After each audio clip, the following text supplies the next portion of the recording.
council meeting of today's date. Councillors will open with a prayer.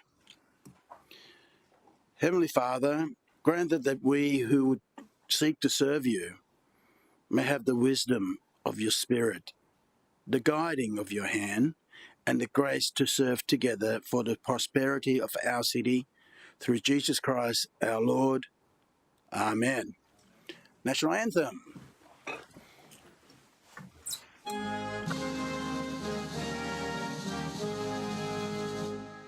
Australians all let us rejoice, for we are one and free.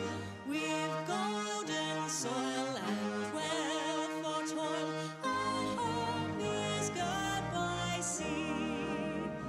Our land abounds in nature's gifts, all beauty rich and rare. In history's page, let every stage advance Australia fair. In joyful strains that let us sing, advance Australia fair. Please be seated.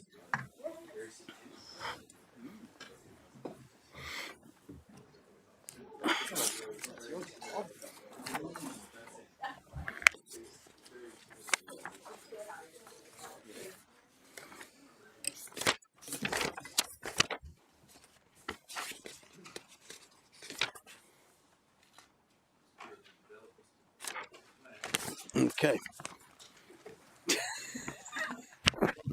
All right. Item 1, councillors, I have an apology here from Councillor Tozer. He's speaking at a conference in Brisbane as a guest of Executive Dean of the Law School at Bond University. So he's tendered his apologies. Item 2, leave of absence. Had an email from Councillor Gates. So, councillors, I move that Councillor Gates be granted leave of absence for today's meeting. Seconder, Councillor Martin. Put the motion to you. All in favour, show of hands. Against, motion carried. Conflict of interest declaration, Mr. CEO. I think Neil. I haven't had any. So it's nil. Item 4, business. Business of today is 4.1, consideration of city officers' comment in response to confidential draft TLPI. So, Councillor, I'd like to, with the permission of the CEO, table the correspondence came in from Deputy Director General, Planning Group, Tess Pickering, I think, and so Mr. CEO has been distributed with your permission, and in that correspondence, councillors basically for open and transparency, I've tabled this so that anyone can. This will be part of the minutes. Any Gold Coasters want to have a look at it, they're very welcome to. But in the letter, basically, they don't really want us to proceed.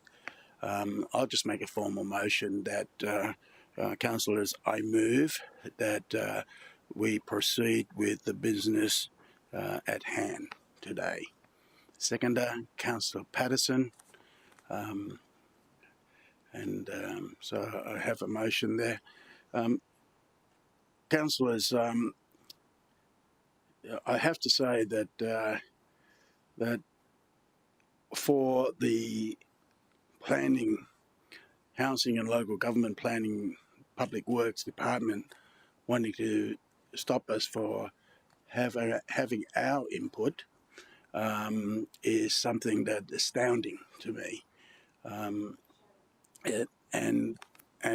I would say to you that in doing this, it just goes to show that we are the front line of local government. We're the closest connected to the people of the Gold Coast, and the planning instrument has been consulted by our town plan, and has been state interest checked, and out of the blue,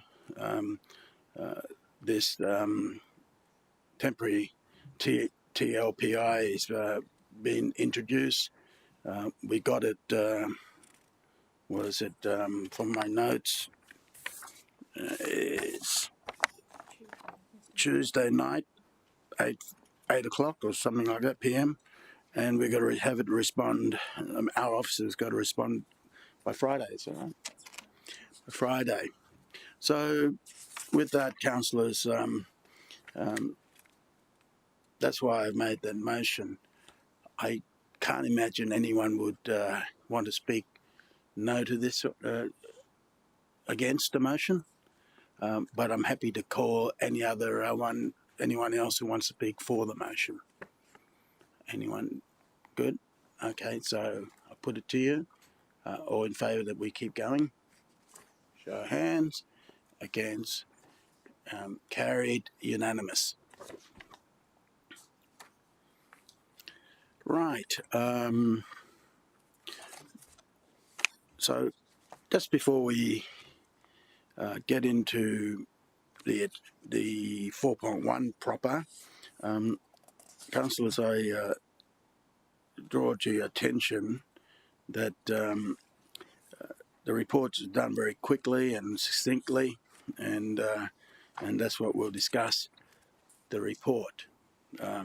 However, the draft, which is attachment 1, there's the state government has put it to be confidential. I've checked it with the CEO that we'll acknowledge that as to be confidential on that, and in that case, if there's a specific question on density or anything in the draft, we'll have to move into close. But for the spirit of transparency, I'd like to stay open as much as possible, and I think that's the best benefits people of the Gold Coast. And just to correct, the letter is attachment 4, right? So it's from attachment 4 onwards is confidential. Anything before that, it's fine.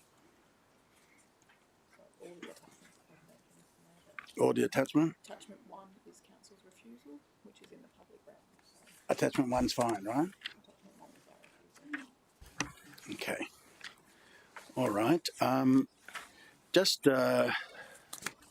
before we move to the recommendation and discuss the motion and all that, can you just give us a brief history for people who may be just tuning in, and so that Gold Coasters are up to date on the Arundel Hills or the DA, where we're at with that,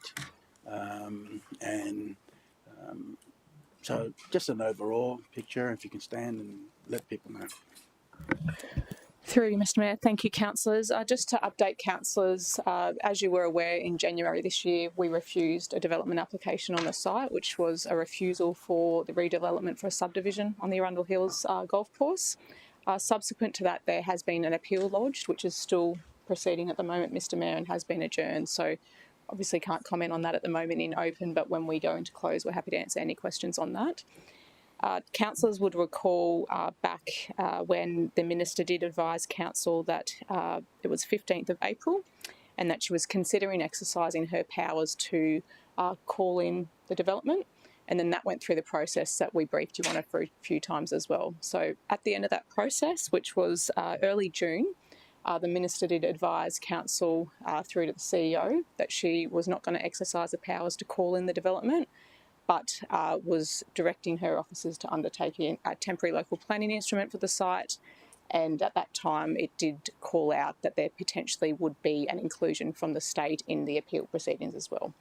So we haven't had an update on that yet, Mr Mayor, in terms of the appeal, but in terms of the TLPI, as you're aware, when we briefed you on Tuesday, council officers, and it was in good faith with council officers, had received a draft TLPI from state government officers. So just to underscore that, that is state government officers to council officers, and it was a confidential email to us on Tuesday night at 8:14 p.m, which did propose a draft. It's the foundations of the draft TLPI, but was requesting officers to really look at it from an implementation and an interpretation. So once we go through it, as we know, council will be then assessing the development applications that come to us.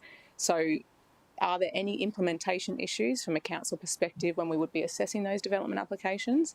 And from an interpretation issue, you'll hear us talk a lot about language in planning schemes and how important that is for us going forward with the new planning scheme. That's an important thing too, particularly in drafting a TLPI. For the TLPI, as we know, councillors, is that it does override the city plan at that point in time, and typically they're for 2 years, which is what this, what TLPIs normally are. So that's what we have before you. Obviously, officers have done some comments. We've had 48 hours, which is not a lot of time. There is 2 options in terms of correspondence that we're proposing. Option 1 is a briefer correspondence. Option 2 is more detailed. My professional recommendation is that we do go with option 2, but of course happy to discuss that with councillors and with you, Mr Mayor, in terms of what course council wants to take. That's probably the update, Mr Mayor, in terms of how we got to here today. All right, thank you. I've got a question that I'll go just before I go there. I just acknowledge and welcome Mr Sam O'Connor, member for Bonnie, State MP, who's taken an interest in this, and it's good that Mr O'Connor can take it back into state parliament and hear firsthand of what the city of the Gold Coast feel and think about it through our comments and our question. So my first question, then, Director, is that the proceeding in court is afoot, so the appellant, the developer, can run it right through, and the Minister for Local Government is a party to it. So therefore, if they win the court case, they just proceed with the project as per normal appeals. If they fail there, then there's still 2 options because the minister's a party for it. So the planning minister can still call it in even before the judge make a decision. So there's that option still, right? Okay.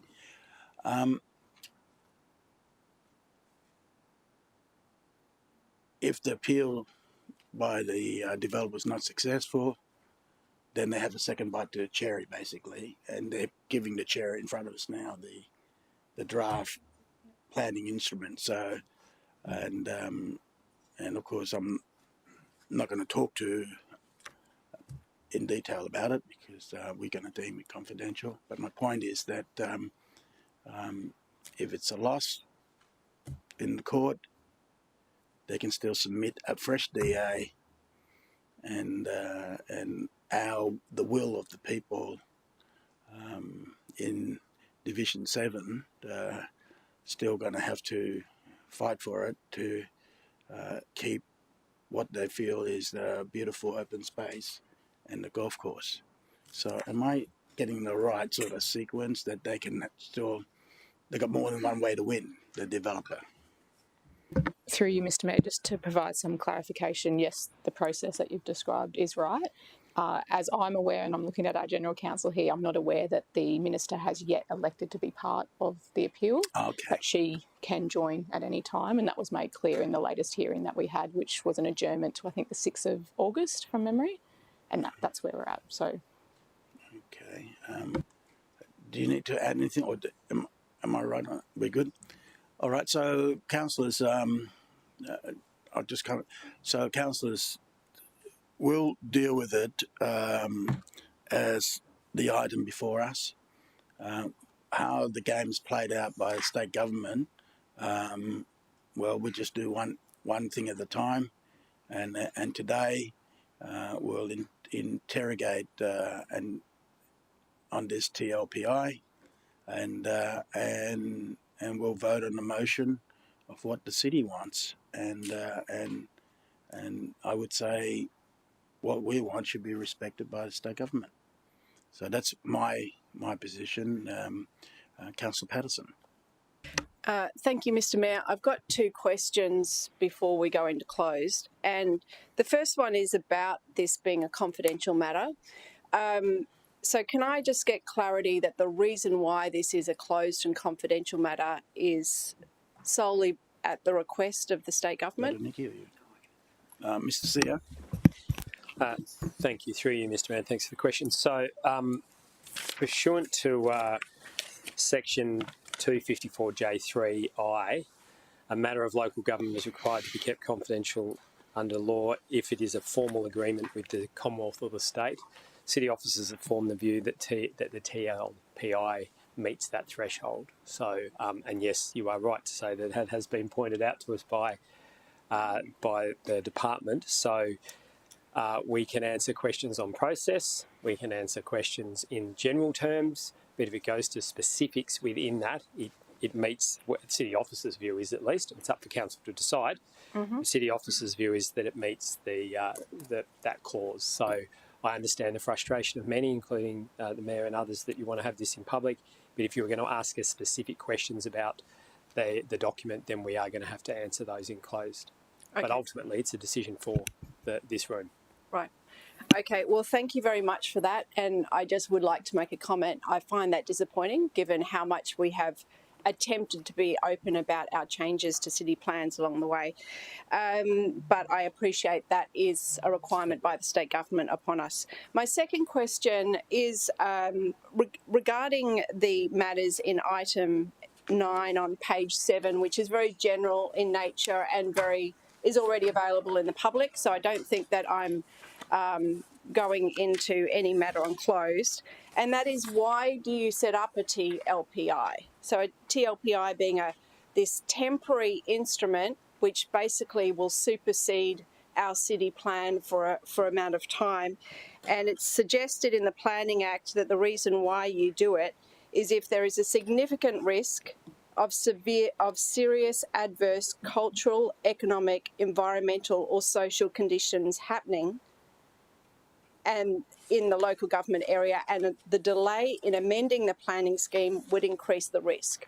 So the question is, it's my understanding the Minister sees that there is this great risk to the local government area on us implementing our city plan as it currently stands for Arundel, and she wants to amend it, but she doesn't have the time to. So instead of drawing it up, she's just saying, well, I'll put this TLPI, so then we would be under new rules of which we would have to assess. Can I confirm that that's an accurate assessment? Yep. So firstly, I'll defer to the Director, but I just want to make two initial comments to help the room. So these are the exact kind of questions that can be answered in open, because this doesn't speak to the specific document, it speaks to the process. Without wanting to preempt what my Director's going to say, it is very hard for city officers to get inside the head of a minister around her motivations. Her motivations are hers. I'm happy for the Director, though, to answer the question in generic terms about why we've seen these in the past and how they've been used in the past. Thank you, Mr. CEO. Through you, Mr. Mayor, Councillor Patterson, you're exactly right. So that is a section in the Act. Where we've seen this in our city recently is probably the Gunbar floodplain TLPI, which you would have seen. Now that was put in for a particular point where we're seeing a lot of development applications on podiums, and there was significant flood risk at that time. That has been extended a number of times, which councillors would be aware of. Another one that I can think of was the Old Burleigh Theatre Arcade recently, which was a heritage one, and that was when we had that development application. There was concerns at that time that the heritage values of that site would be eroded, and that TLPI was put through, and we worked with the state government on that. They're probably the main ones that we've seen.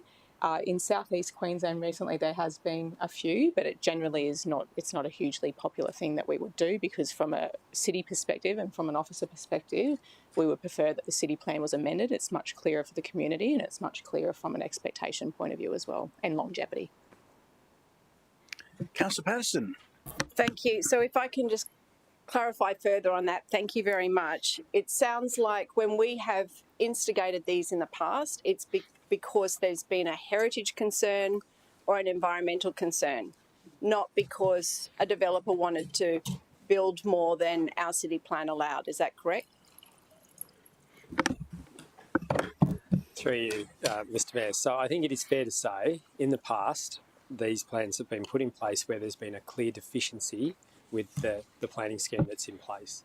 And you've nominated two, that's fine.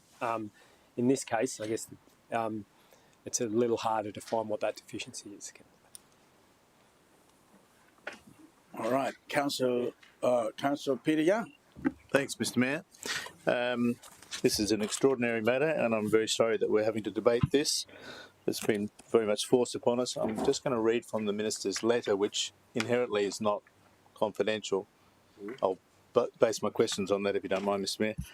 I don't know if anybody can answer this question, but I'll pose it through you. How will the council be a key stakeholder in deciding the future development applications over the site? Are we a stakeholder, or are we just an instrument that will have to approve something that aligns with a document that the Minister is going to force upon the city and its people? All right, Through you, Mr Mayor, Councillor Young. I can talk more broadly about TLPI. So the way it would work is the temporary local planning instrument would be put over the site, and the city, from a development assessment perspective, we would assess the applications. That was made clear to us in the letter. So Mr Moran there for City Development, his team would assess the applications as we would normally assess applications. but under these... under the arrangement of a TLPI. So if just that to was to be put clarify, through. it won't be as a normal process, because it normally would have full regard for our city plan, which has been developed by the city in conjunction with the community of the city and passed off, agreed to by the state government. What will be our stakeholder position here will be to ensure that the TLPI and its objectives are achieved, nothing more, nothing less. Through you, Is that Mr Mayor. Councillor Young, absolutely. We would have to assess any development applications that were submitted in accordance with any document that was approved on the site. Thank you. Thanks, Mr Mayor. Councillor Wilkinson.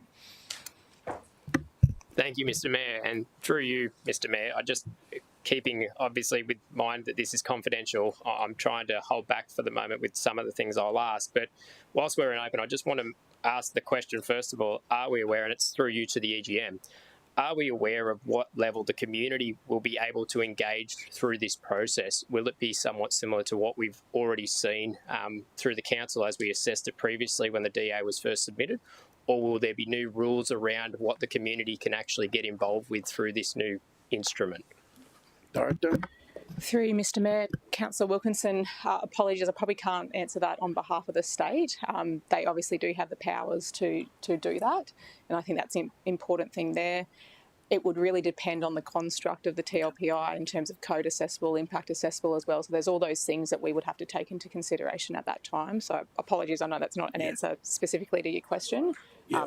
We'll revisit your question when we go, should we go into closed. Okay.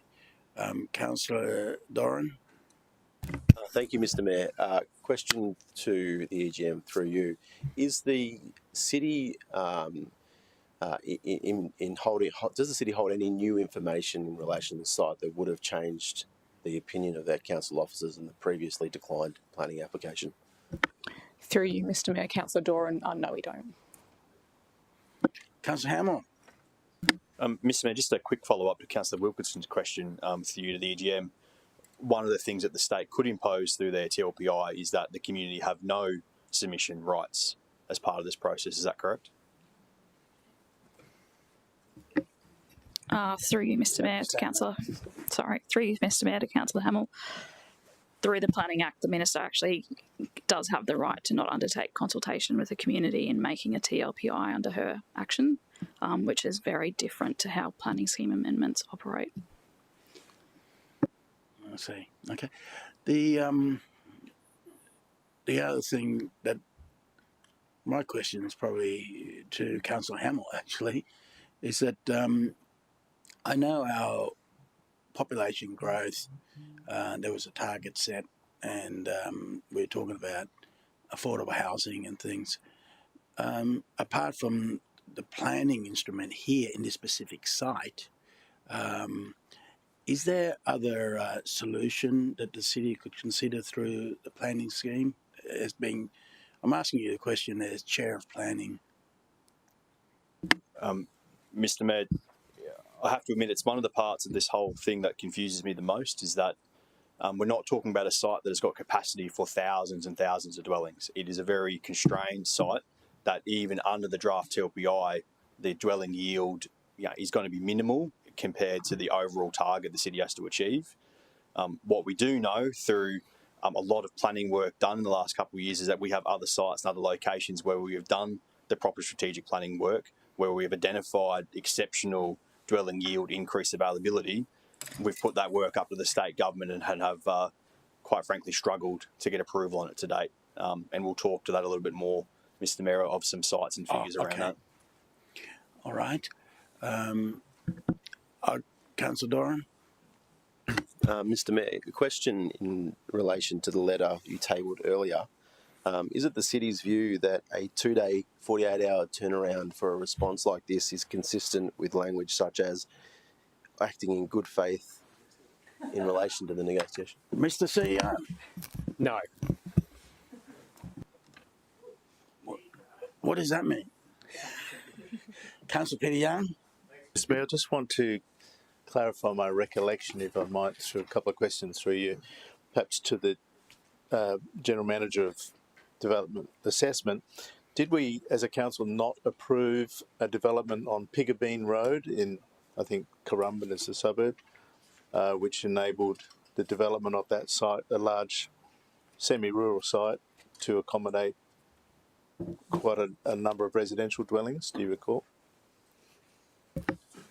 Through you, Mr. Mayor, I can't recall the specifics. We had one last year that was the Newman development. I'm not sure if that's the one you meant or... Could be.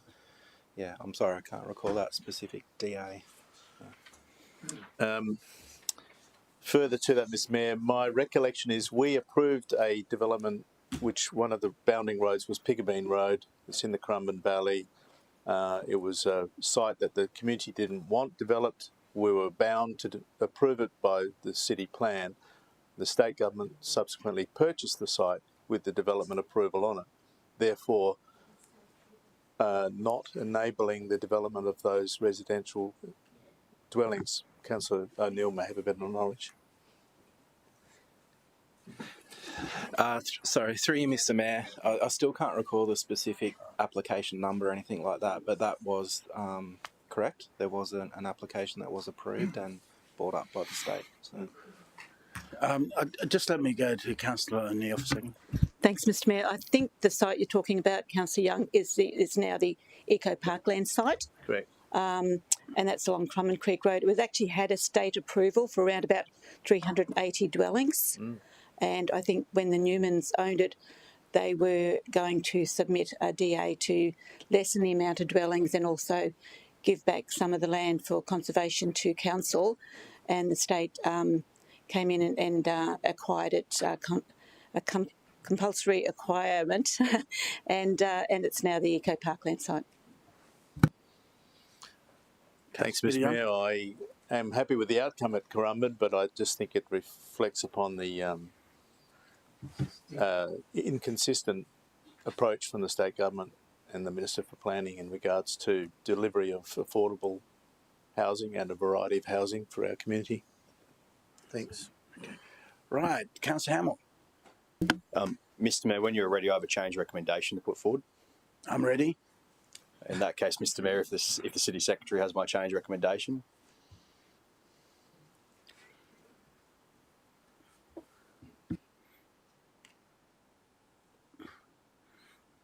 But she's not ready. Still the toughest job in the city.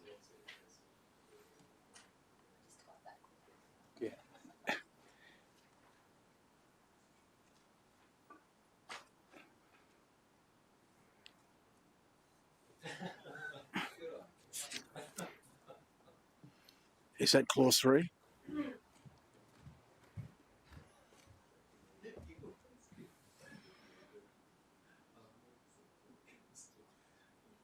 Three there, is it?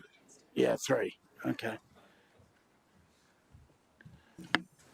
Mr Mayor, if I could just check with the EGM as well, they're a part about option 2 being included. Have we managed to get that captured in here? Through you, Mr Mayor, Councillor Hamill, if we could, in number 2 there, if we say be authorised to respond to the draft with option 2 Yes, as please. presented to Council. Thank you. And then happy for it to be considered for a second, Mr Mayor. Okay. Okay. Thank you, Mr Mayor. I was wondering if Councillor Hamill would consider adding on 3 that acknowledges that it's the Minister's right under the Planning Act to introduce a TLPI without the support of Council or without any community consultation.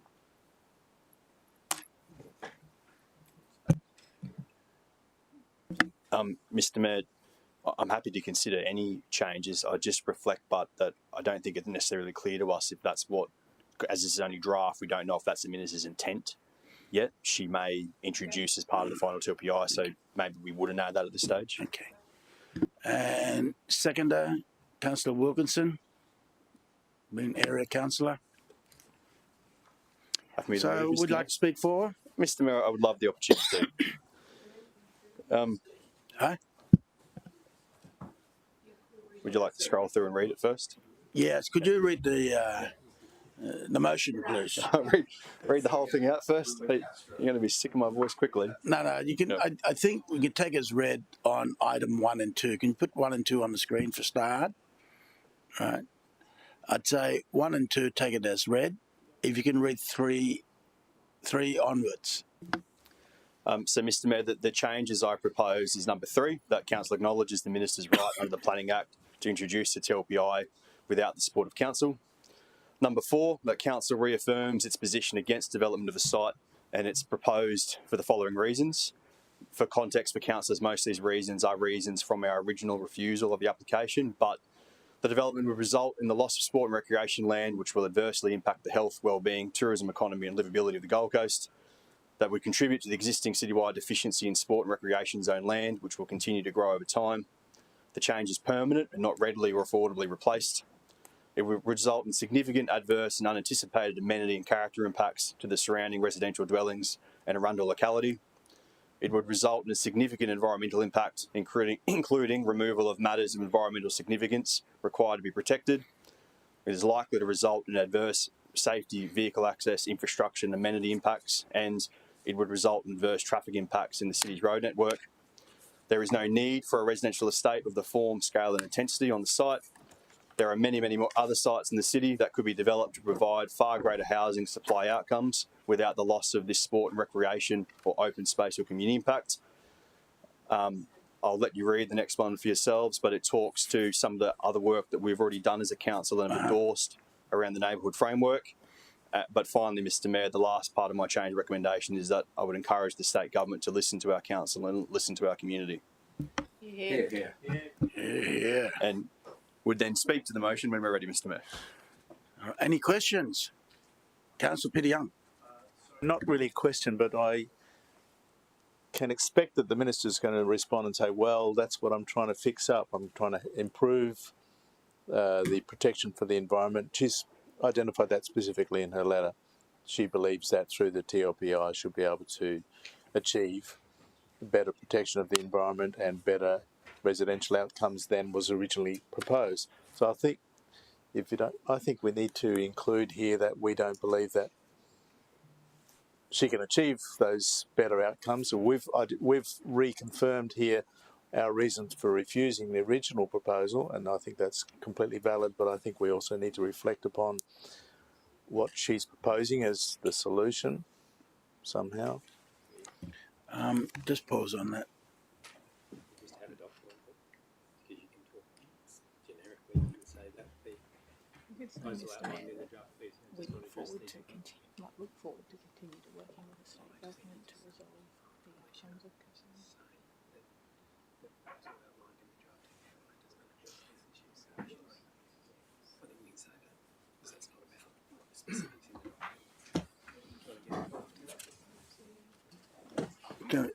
Just pause it. Oh, I think what Tim was saying is good to just add.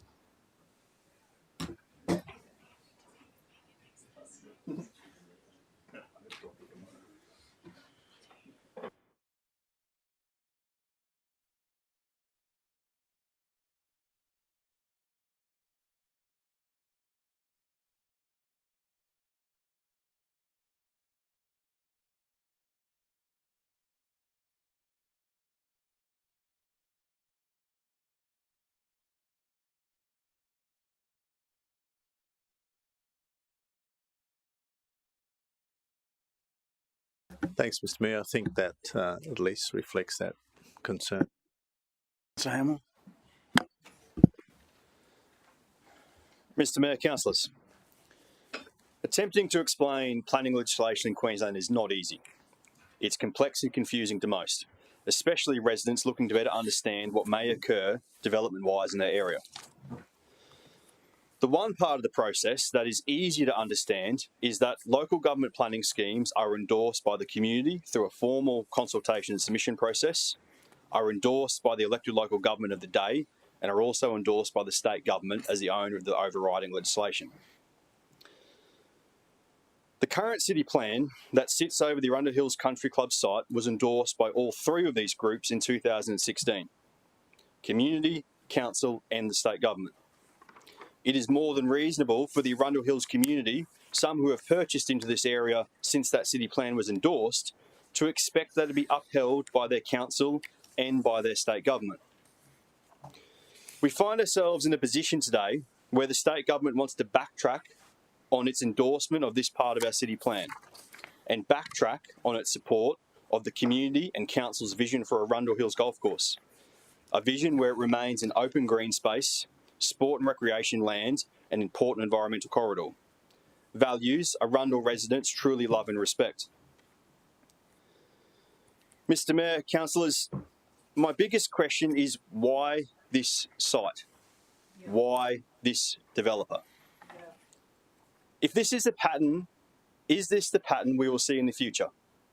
An interstate developer buys a golf course on the Gold Coast, lets it be run into the ground, gets a refusal from council, and then pays a lobbyist to get into the ear of the state government to override us. It's a scary precedent. It's the Victorian model, Mr. Mayor, and one we are not interested in here. There are dozens and dozens of other opportunities in this city to use a TLPI or another instrument to increase dwelling supply, in most circumstances by a much greater multiplier than this site. In fact, one of the largest opportunities is the one this council has already done the work on and endorsed for the state government to consider. The draft neighbourhood framework planning developed around the Nobby Beach and Miami Future Light Rail stations is planning work completed and submitted to the state government that would see a dwelling increase of between 14 and 16,000 dwellings. You see my comparison. Why is so much time and energy on a site for a few hundred dwellings when we are struggling to move planning work done that could see a 14 to 16,000 dwelling increase? Mr. Mayor, we have been tirelessly attempting to get this work approved by the state, but struggle to even get a simple letter back that I was told in person I would get a month ago. Yet here we are at Arundel, a draft TLPI prepared in a matter of weeks. We've had several letters from state officers this week alone, all for hundreds of dwellings in an area that has had no strategic planning work done to justify the increase. Colleagues, this is not the only approach the minister could have taken. There are other powers available to the state that if they are so determined to see dwelling supply on this site, they could have used. An example could have been to direct this council to undertake a planning scheme amendment over the site. With this approach, while this approach may have taken longer, the opportunity would have been given for the community, this chamber, to be part of the discussion and process, not completely shut out as we all are under this draft TLPI proposal. Mr. Mayor, speaking of being shut out, I would like to address the tone of correspondence from the state on this matter. The suggestion that council did not need to be briefed or to understand the draft TLPI, that it was just a review by officers. Shame. Let me be very clear to any state bureaucrat who happens to either watch this or have my comments passed on to them. While you may have powers under legislation to direct us on certain matters, you do not have the power to suggest the elected representatives of this city should ever be bypassed or not consulted on any matter, especially matters like this one. We well and truly recognise the power the Minister has to do this TLPI without our support. But please, respectfully, do not ever dare suggest we not be consulted or be part of a process again. If the state truly wants to address this housing crisis, then do it by working with local government, not against us. Again, I confirm the position we as a city and I have personally conveyed to the Minister directly and several bureaucrats from her department. This is a council willing to work with you to address the housing crisis. Colleagues, I would like to acknowledge the residents of Arundel Hills once again briefly. You have been an absolute pleasure to deal with through this entire saga. Your passion to protect what you see as an important part of your community and to our greater city is truly amazing. We as a council and organisation are on this journey with you. Please don't stop the fight. Councillors, in asking you to support this motion today, I want to make the point that we are simply endorsing the fact that we know the Minister has this power to introduce the TLPI. We are not agreeing to the draft TLPI or its contents. We are acknowledging the Minister's powers. I'd also say to you, but that with this change recommendation, you are supporting again today the strong reasons of refusal in the first place and demonstrating our continued support to the residents of Arundel Hills.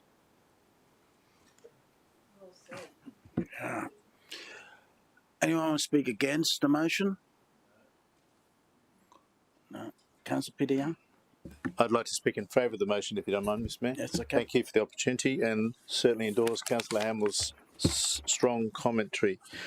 But what Councillor Hamill has not drawn attention to is the considerable work that was done by the council in conjunction with the community of the city in developing amendments to our city plan which would have delivered a lot of the outcomes that the Minister seemingly wants to achieve through this one site. And just drawing back reference to her letter again, we introduced a whole range of changes to the city plan. We worked very strongly and closely with the local communities to try to identify key outcomes that would define the development of suburbs like Labrador, Bigger Waters and so forth into the future. And we accommodated a lot of concerns of the community. It wasn't perfect, but it was a really good go at it. And I think we believed that by presenting those amendments to the city plan, we would have been able to achieve the sorts of outcomes that the Minister has identified here, whereby we sought to protect the uniquely Queensland lifestyle and green space.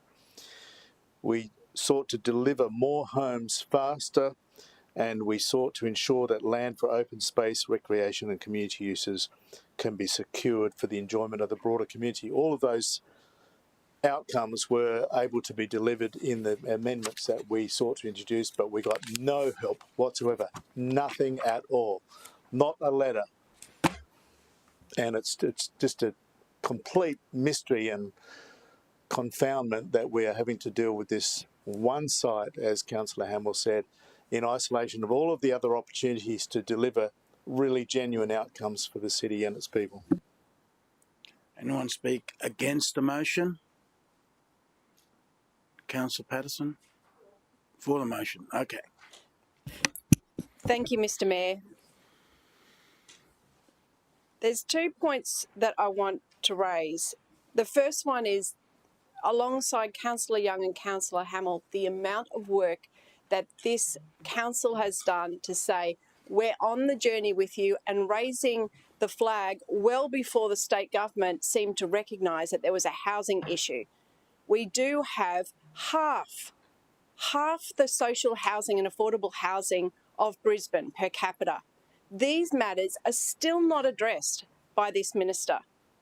This is a real concern. We've been bringing up suggestions. I went to the former minister and to the current minister saying, look at Keebra Park, one of the largest social housing and affordable housing. They've been doing the work, looking at it, and still not a cent, not a dollar, and not an element of planning amendment work for them to look at what they could do to encourage housing in that site. But this site, this is my second point, this site, so strange. Why this site and why this developer?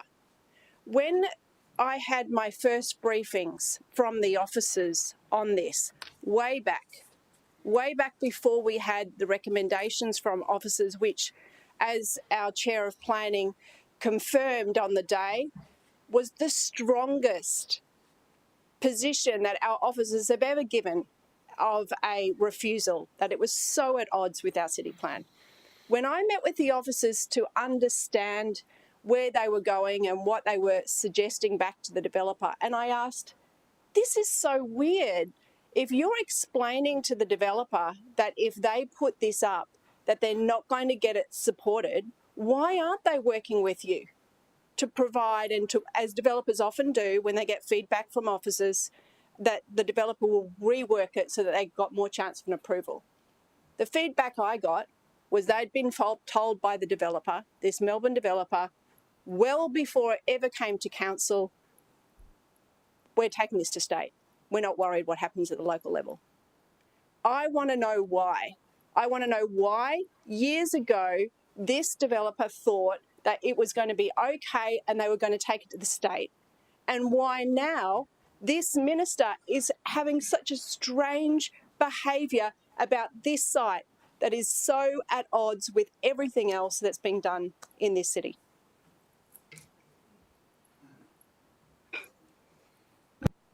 Speaking against the motion? For the motion? Okay. Councillor Hamill, please close the debate. Mr Mayor, if it pleases you, I defer my close to Councillor Wilkinson. Okay, it pleases me. Councillor Wilkinson. Thank you, Mr Mayor. And in closing, I want to thank my colleagues for their questions and commentary around this proposed TLPI and its process. Unfortunately, when reality is we've been given very little detail on this. And to echo my support of the commentary of my colleague, Councillor Hamill, and emphasise the concerns reiterated to me from local residents. Throughout this saga, my community has rallied to engage appropriately with each opportunity to have their voices heard from the impacts on our suburbs' amenity and character, adverse traffic that could occur, right through to the environmental impacts, which have also been highlighted again in today's recommendation. The council has played their role and assessed accordingly against the city plan, taking their concerns on board. I applaud my community for the respectful way that they have engaged throughout this entire ordeal. Time and time again, just when they have a level of certainty towards the direction they believe the matter will be going down the path of, this has been short-lived, met with more uncertainty and more concerns. Although restrained by confidentiality, I want my residents and the broader community to know that their concerns have been heard by this council, and it will not be forgotten in this chamber as future conversations around this matter continue to unfold. Councillors, the debate's closed. I put the motion to you. All in favour, show of hands. Against? Carry unanimous. Mr CEO, is there any other business? There's none. So, meeting closed at 12:55.